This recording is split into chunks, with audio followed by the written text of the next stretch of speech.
Now, if you're a pub landlord and you discover water in the cellar, that is usually not a good sign. It worked out OK for Doran Binder from Macclesfield, though, who realised he had a goldmine on tap. Over the course of the pandemic, it's estimated that pubs have missed out on selling £8.2 billion worth of beer. It's little wonder that many pub owners have had to think outside the box to keep their businesses afloat. And for the landlord of this pub in the Peak District, the answer wasn't so much under his nose as right under his feet. Like other local properties, the Crag Inn is not attached to mains water. Its supply comes from its own borehole round the back.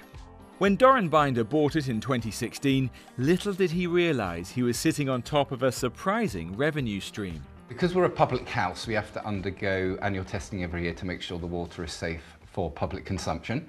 The very first thing they said to me was, "Do you know how good your water is, mate?" And I said, "No." And they said, "We told the previous owners for 20 years they should be bottling it and selling it," and they ignored us. And I went, "How much water are you talking about?" He said, "Minimum 60,000 litres a day." And since you got going, how has this grown? I kind of thought if it is good, then I would want to put it in reusable glass bottles, making sure that everything we do as a business is as environmentally friendly as we can be. Doran converted an area of the pub into a bottling facility, which now employs 14 people.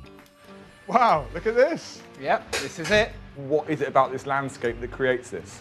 We're at the bottom of the valley, and what's happening is the rainwater is hitting the hills, filtered through the rocks and picking up the minerals from the geology, and that's what gives the water their unique character and taste.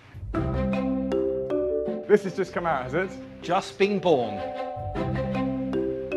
That's very nice. I have to say, I can see the appeal. So is there a demand for it? Jake Atkinson is the general manager of 3 food halls. Until recently, he was importing his mineral water from Italy.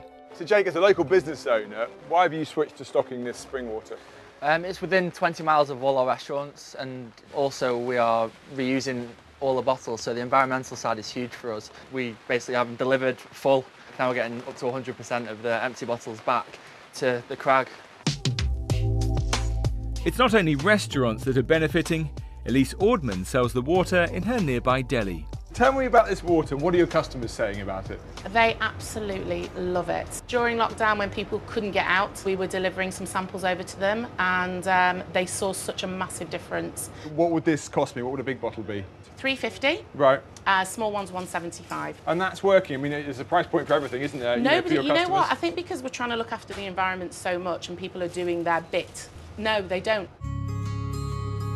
Despite being forced to close and stop selling beer during lockdown, the Crag Inn was able to continue producing and delivering their spring water to the local community. If the water wasn't here, and if we hadn't diversified, there's no doubt the pub would not have survived. Now, hopefully, with the success of the water, we can guarantee the future of the pub forever.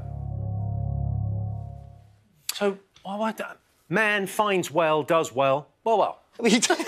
It's an amazing story, Jimmy. It's weird, but also I want to ask him what his recipe is. Your guy didn't ask him, what's your recipe for? Has it got H2 anno in it? It's pretty much just... I think it's just water, Jimmy. I think it might just be People water. love the fancy water, though. I mean, that's big in the States, right, Matt? Yeah, but rainwater was really big in the States. I tell you what that guy's found in the basement, a tap. He's found a tap in the basement. That is a business genius. Hang on, if I turn this on, when he gets his water bill, the whole business model changes.